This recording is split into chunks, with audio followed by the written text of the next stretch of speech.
Hi honey, I thought I'd send you a quick video on how I make my beef stew. Um, any packaged beef stew seasoning mix is always really good.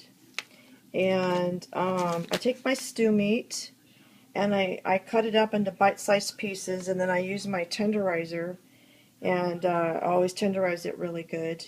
And the key thing, the important thing is to drench the meat in flour. You drench the meat in the flour, you just cover it a lot of flour, because this is what thickens your gravy up later, your stew juice. This makes your stew juice, really thick. You can add flour in later, of course, but you should probably stir it, make a thick paste in a coffee cup or something, and then pour it in slowly so it doesn't make lumpy. So, and then I cut up the onion, which I cook with the meat. Then after the meat and the onions cook down, then I add in the potatoes and the celery and the carrots, and I use these baby carrots that are already like this. But what I try to do is make all the vegetables about the same size. Okay.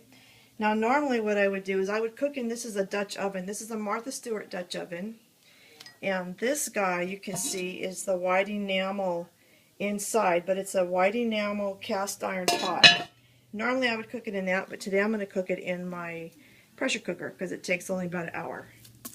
So I'm going to put my onions in and brown them in my pressure cooker.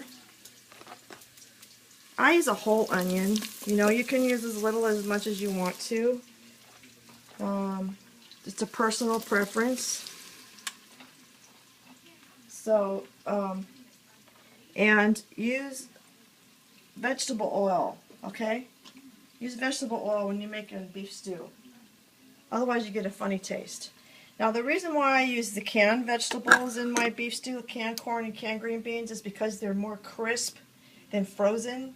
Frozen vegetables inside a stew tend to become a little bit overcooked or mushy, and you don't want to do that. So after I get the, let me get my handle, let me get my bamboo thing here.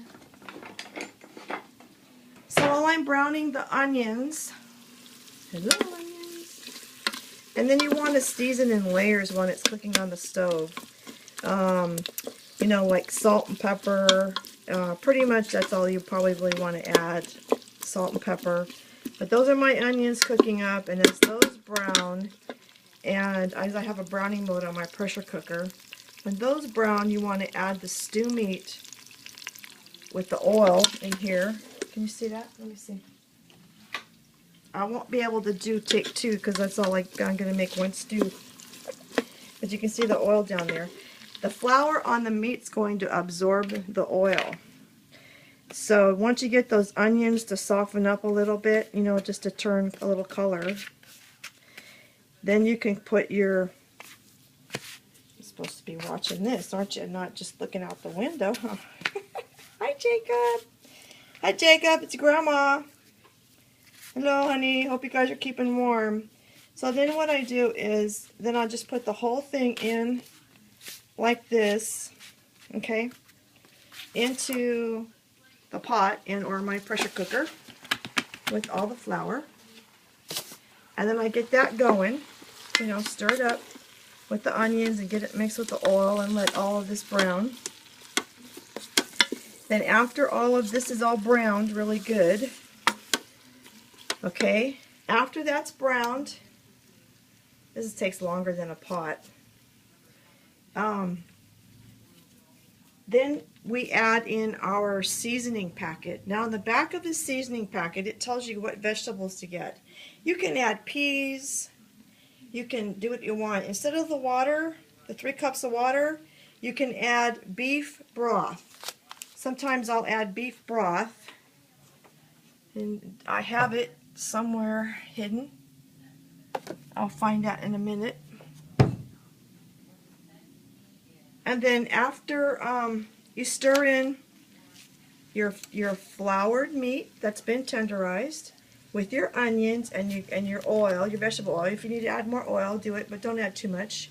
Then you stir in the seasoning mix and you mix it all together. And after all that's mixed, Then you add in your broth or your water and then get all of that mixed up. You get all your flour, all your onion stuff, everything mixed up with your 3 cups of liquid. It can be water or beef broth or a combination of both. I find that beef broth gives it a little bit more of a hearty flavor. So that's what I will use in here is the beef broth. So brown the onions with the floured meat and the oil, add in the beef stew mix, and after that, what you would do is once you cook down your meat and your meat's tender, then you would throw in, the one thing that takes the longest to cook is the celery. So I would throw the celery in on the pot and let it cook for a while. And once that cooks down, then we would add the carrots and then let that cook for about maybe 15-20 minutes, and then add your evenly sliced potatoes so that they cook the same, okay? And then you would add, very last, you would add your green beans and your corn. I would drain the liquid off the corn and the green beans and just drain the liquid in the sink, but don't add the liquid. Don't add the liquid to the pot. If you need to add more liquid, add a little bit of water, but a little bit at a time. And then if you want to make it a really thick broth, you just take flour and water, mix it in a coffee cup, and then mix it in a little at a time so you don't make any lumps in there, okay?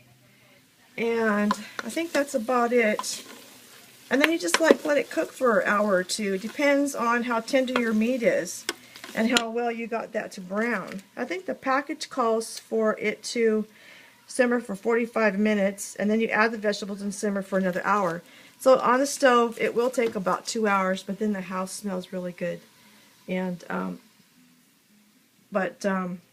think that's it. If you have any questions, give me a call, and hopefully that helps. But I think that's it. I love you guys. Okay, talk to you soon. Bye. We got a little bit of wind. We're good.